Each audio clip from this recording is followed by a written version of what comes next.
Hello everyone, today we are discussing about the frequency response of the amplifier. हमें amplifier के बारे में ये पता है, if you give the low input then you will get the high output for the amplifier.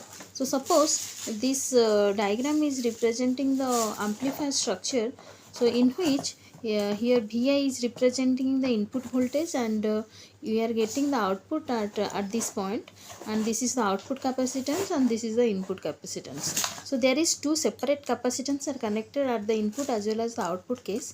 Suppose you have to draw a equivalent circuit in which you will consider a common capacitance, that is suppose C. Suppose you will consider this is a common emitter mode transistor, because you know that amplifier is nothing but that is a transistor. So suppose यहाँ पर हमने consider किया है that is a common capacitor that is C. एक common capacitor को अगर हम individual capacitor में कन्वर्ट करें तो वहाँ पर कैपेसिटेंस का फॉर्मूला कौन से कंडीशन को सेटिस्फाई करेगा, that is satisfying the Miller effect condition. That means यहाँ पर क्या है, एक कॉमन कैपेसिटेंस है, इस कैपेसिटेंस को हम इंडिविजुअल कैपेसिटेंस के लिए यूज़ किया है, दैट इज सी आई और सी जीरो के लिए अप्लाई किया है. तो वहाँ पर सी आई का वैल्यू क्या होगा, अगर यहाँ पर कॉमन कैपेसिटेंस सी है, ये अगर सी है तो सी आई का वैल्यू क्या होगा, मिलर इफेक्ट यहाँ पर हम अप्लाई करेंगे, that is C into 1 minus A is the amplifier gain. Amplifier का ये है गेन फैक्टर. वैसे ही ये सी आउटपुट के लिए भी, आउटपुट कैपेसिटेंस के लिए भी हमने अप्लाई किया है, that is C zero equals to C into 1 minus A by A. This is the Miller effect.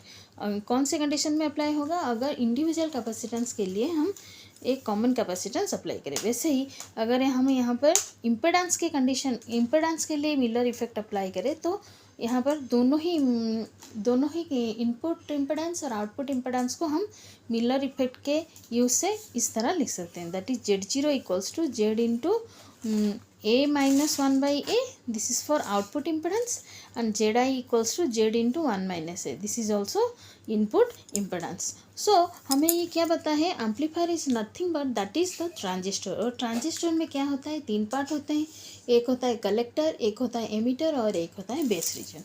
सो उसी एम्पलीफायर को मैंने यहाँ पर इस तरह रिप्रेजेंट किया है. This is the block diagram of A transistor in which I am considering the NPN transistor in which this part is representing the emitter part, this is the base part and this is the collector part.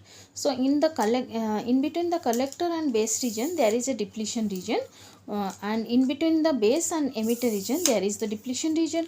So this depletion region is act as a capacitance in between the base and emitter region, and this depletion region is also act as a capacitance in between the collector and the base region. So basically we are applying the input at the base region. Okay, so I am representing here emitter is E, collector is C and base is B, and here input is given, that is the IP here. So the depletion region as that is act as a capacitance in between the collector and base region, so I am representing that is the CBC, means capacitance in between the base and collector region and capacitance in between the base and emitter region. So transistor is nothing but that is the combination of two PN junction. Okay, so suppose यहाँ पर क्या है, ये amplifier है, इस amplifier के लिए मैं एक इक्विवेलेंट सर्किट ड्रॉ करूँगी. तो इक्विवेलेंट सर्किट जब मैं ड्रॉ करूँगी, इस डायग्राम में से हमें क्या पता चल रहा है, before connection of this external capacitance here it have the two internal capacitance. One is the collector base region capacitance and collector base and base and emitter capacitance. सो वही मैंने यहाँ पर इक्विवेलेंट सर्किट में ड्रॉ किया है.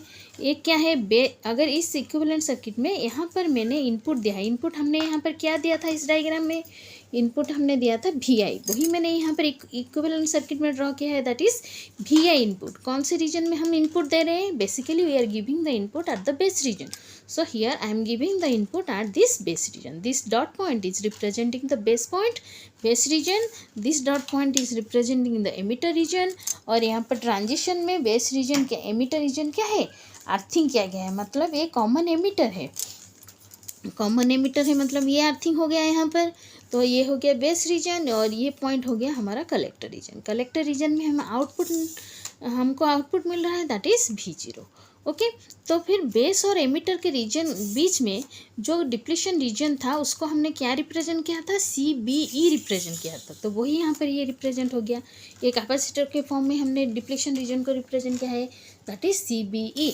और base और collector reason के बीच में क्या था, डिप्लीशन रीजन को हमने क्या रिप्रेजेंट किया था, CBC। सो वही हमने यहाँ पर कैपेसिटर के फॉर्म में रिप्रेजेंट किया है, that is CBC। Okay. So input में हम क्या करेंगे, एक इनपुट रेजिस्टेंस कनेक्ट करेंगे, दैट इज HIE। और यहाँ पर एक एमिटर कनेक्ट करेंगे जो कि इनपुट को रिफ्लेक्ट करेगा, that is HFE-IB। Okay. Emitter में बेस रीजन में जो करंट फ्लो हो रहा है वो इसको यहाँ पर रिफ्लेक्ट करेगा।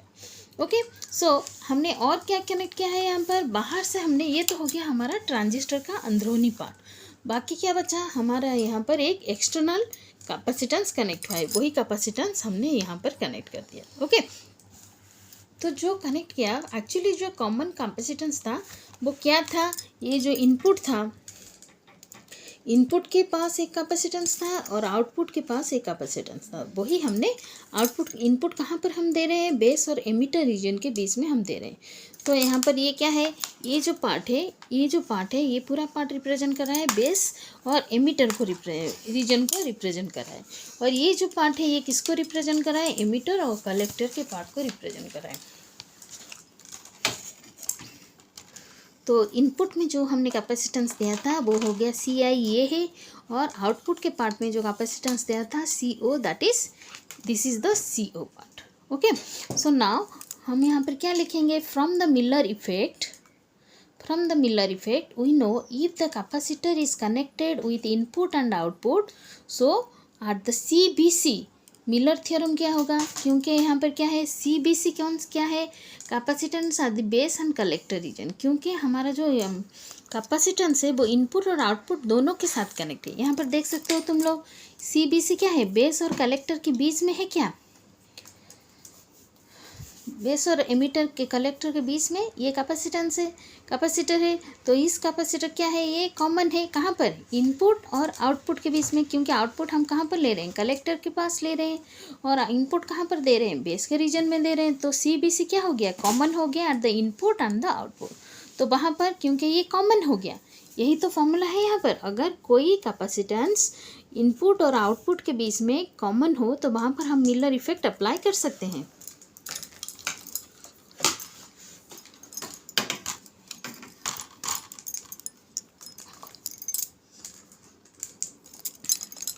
तो वही मैंने यहाँ पर अप्लाई किया है इनपुट और आउटपुट के बीच में। तो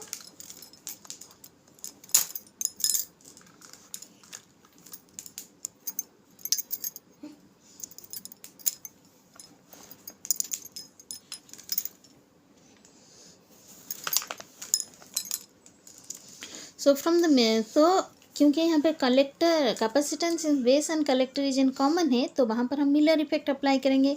इनपुट के लिए वो क्या हो जाएगा, C/1 - A होता है, तो वो हो गया CBC। क्योंकि CBC के लिए हम ये रिप्रेजेंट करें तो CBC × 1 - A, this is for input. Output के लिए क्या होगा, C × A-1/A, that is CBC × A-1/A, this is for output. Okay. अभी हम इसके लिए एक इक्विवेलेंट सर्किट ड्रॉ करेंगे। किसके लिए इक्विवेलेंट सर्किट ड्रॉ करेंगे, ये जो CBC को हमने इनपुट और आउटपुट के फॉर्म में सेपरेट किया है उसी के लिए हम रिप्रेजेंट करेंगे। तो CBC क्या हो गया, CBC यहाँ पर क्या था, ये CBC था, ये CBC था। ओके। तो इस CBC को हम इनपुट के पार्ट में भी रिप्रेजेंट करेंगे और आउटपुट के पार्ट में भी रिप्रेजेंट, डिवाइड हो जाएगा। तो इनपुट क्या है, बेस और एमिटर के बीच में हम इनपुट दे रहे हैं। तो CBC का जो इनपुट पार्ट है क्या है वो, that is CBC × 1 - A। Okay. वो हो गया हमारा इनपुट के पास यहाँ पर। Okay. So CBC 1 - A, this is the capacitance for input. Next हो गया CBC का जो आउटपुट पार्ट है, मिलर इफेक्ट के बाद आउटपुट हो गया यहाँ पर। यहाँ पर हम आउटपुट रिप्रेजेंट करेंगे, दैट इज CBC A-1/A। ये हो गया क्या, CBC को हमने दो पार्ट में डिवाइड कर दिया, एक इनपुट के लिए एक आउटपुट के लिए। बाकी क्या बचा, एक इनपुट कैपेसिटेंस था, CBE था। तो जब हम किसी इनपुट को,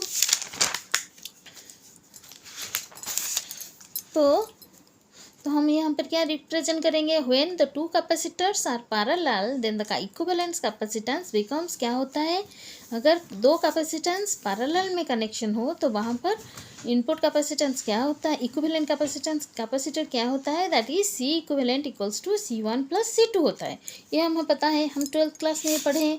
तो यहाँ पर इक्विवेलेंट कैपेसिटेंस क्या है, दैट इज, यहाँ पर देखो ये एक और ये एक कैपेसिटर, ये दोनों पैरेलल कनेक्शन में है, तो हम यहाँ पर इन दोनों के लिए एक इक्विवेलेंट कैपेसिटेंस कनेक्ट करेंगे।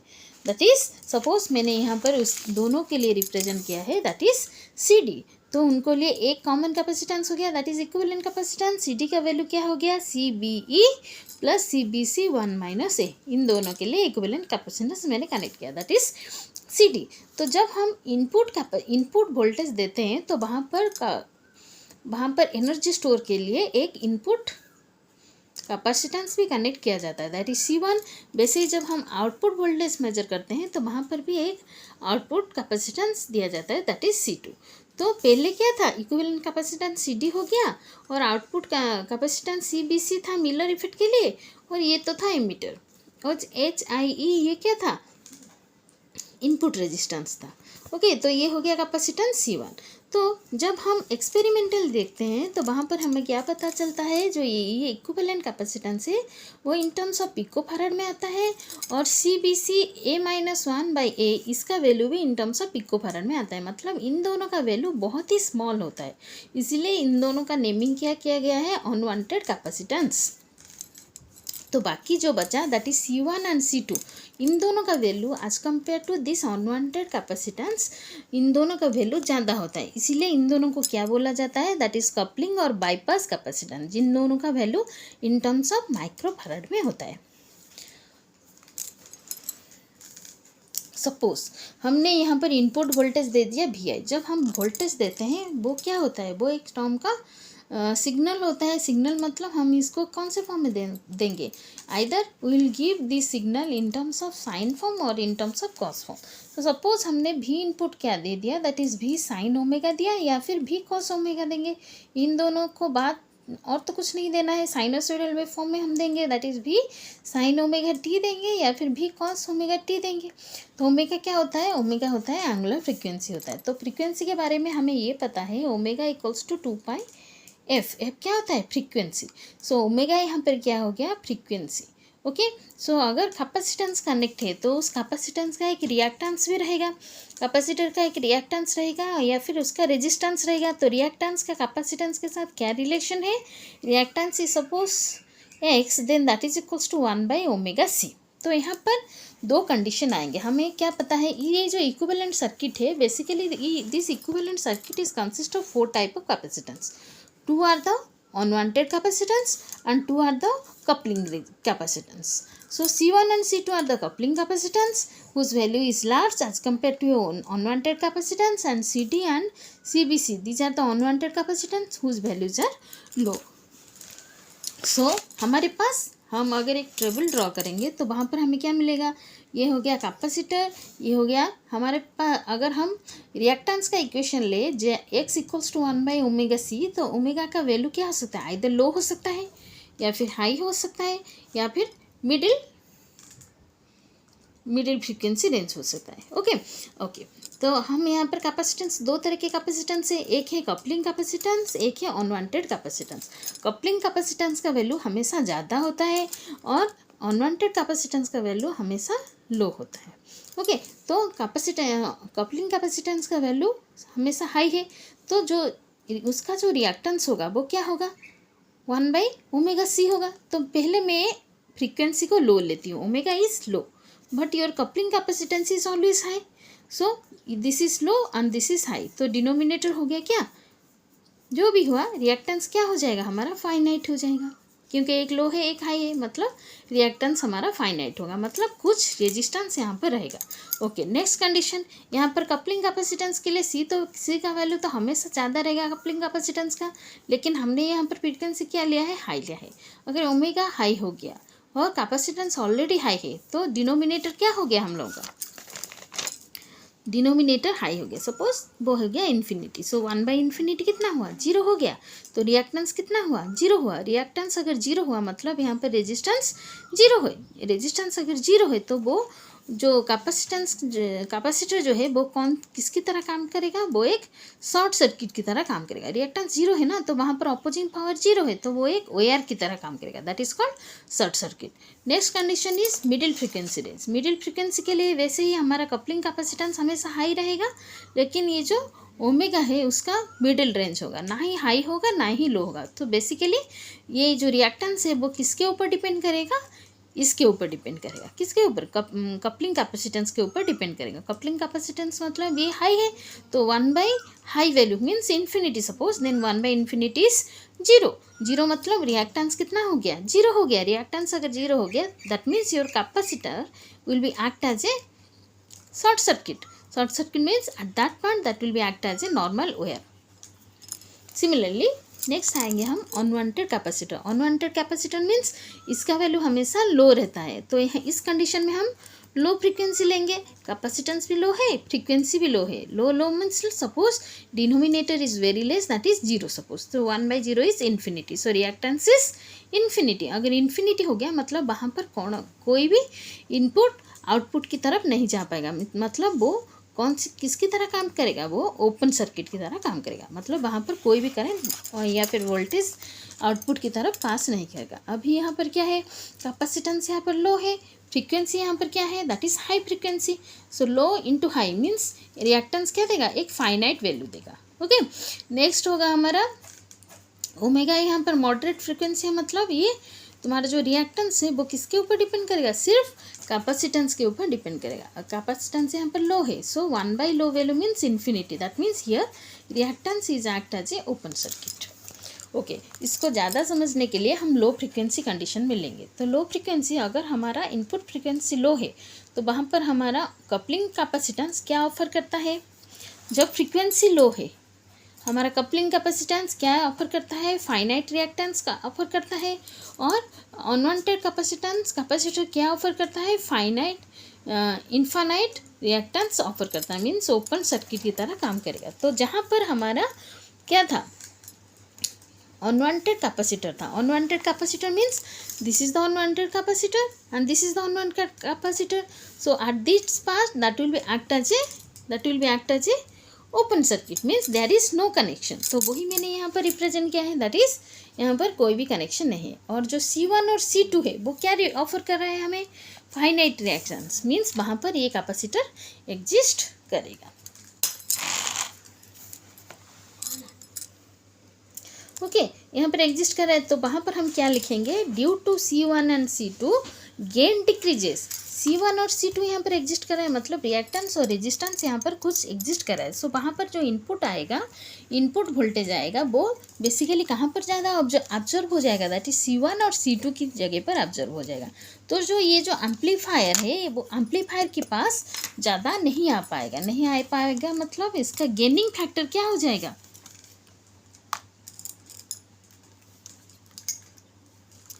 गेनिंग फैक्टर यहाँ पर डिक्रीज हो जाएगा। ओके, सो हम यहाँ पर लिखेंगे due to resistance of C1 and C2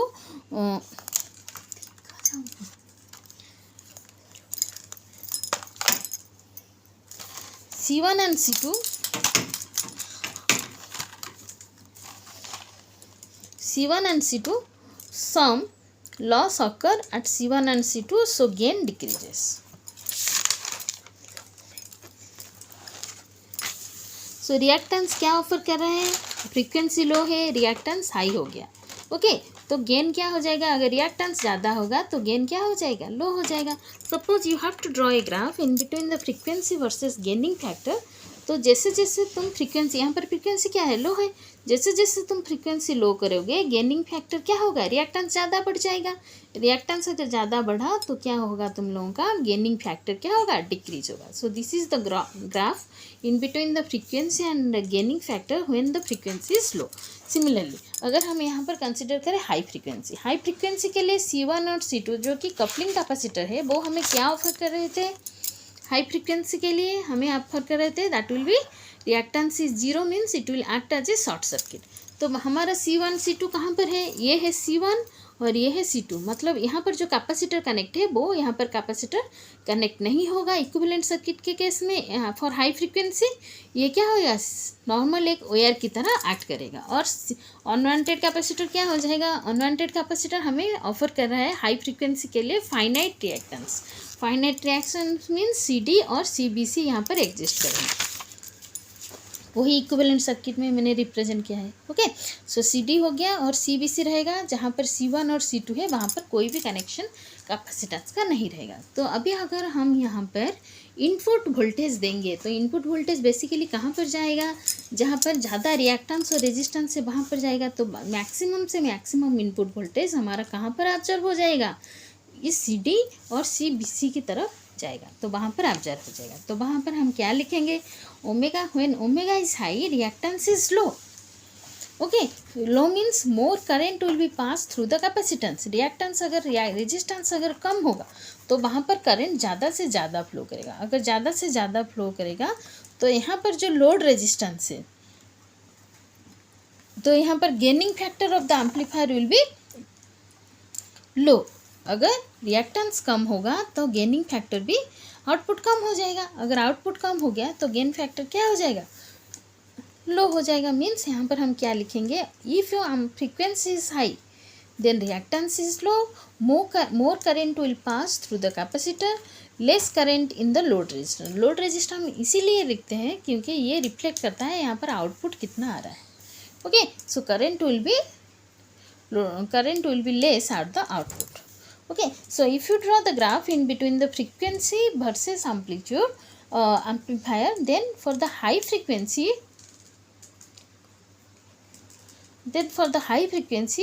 the amplification factor is also decreases. Similarly, next we will go to the mid range frequency. Mid range frequency के लिए हमारा ये जो टेबल था यहाँ पर हमें क्या दिखा देता है, मिड रेंज फ्रीक्वेंसी के लिए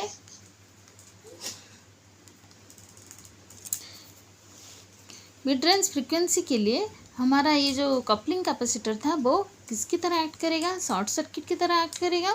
और अनवांटेड कैपेसिटर किसकी तरह एक्ट करेगा, ओपन सर्किट की तरह एक्ट करेगा, because here reactance is infinity and reactance is zero here.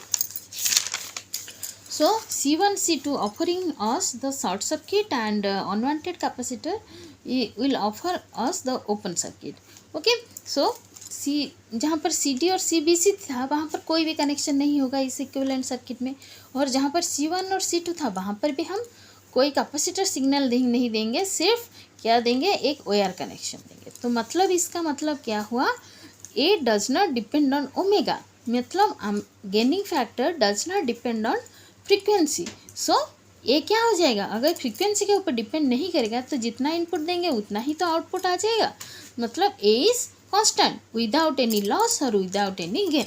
सो इसका अगर हम फ्रीक्वेंसी वर्सेस गेनिंग का अगर ग्राफ ड्रॉ करें तो हमें क्या देगा, मिड फ्रीक्वेंसी के लिए ग्राफ ऐसे ही कांस्टेंट आ जाएगा, जैसा इनपुट देंगे वैसा आउटपुट आ जाएगा। Okay, now we will draw a graph for gain versus frequency. तो एक्स एक्सिस में हम फ्रीक्वेंसी लेंगे, वाई एक्सिस में हम गेनिंग फैक्टर लेंगे। तो लो फ्रीक्वेंसी के लिए ग्राफ ऐसे नीचे की तरफ आएगा, हाई फ्रीक्वेंसी के लिए ऐसे नीचे की तरफ आएगा, और मिड रेंज फ्रीक्वेंसी के लिए ये कांस्टेंट आएगा। तो ये जो कांस्टेंट लाइन है यहाँ पर अगर हम डॉटेड लाइन ड्रॉ करेंगे towards the Y axis, then this is the maximum amplitude और मैक्सिमम गेनिंग फैक्टर। ओके, तो हम यहाँ क्या करेंगे, सपोज यहाँ पर ये जो FL और FH है उसको मैंने क्या किया है, सपोज ये जो ग्राफ ये ए मैक्सिमम है, मतलब ए मैक्सिमम का एक मिडिल वैल्यू आएगा, suppose this is the middle value. Okay, उसको अगर हम स्ट्रेट लाइन में ड्रॉ करें तो जहाँ पर इंटरसेक्ट करेगा that is your FL and this is your FH value. So what is this FL and FH? FL is the lower half frequency and FH is the higher half frequency. और जहाँ से हमने amplitude का minimum value mid range value निकाला है that is called, this is called half of the maximum amplitude, that is AM√2. Okay, so this is all about the frequency response of amplifier.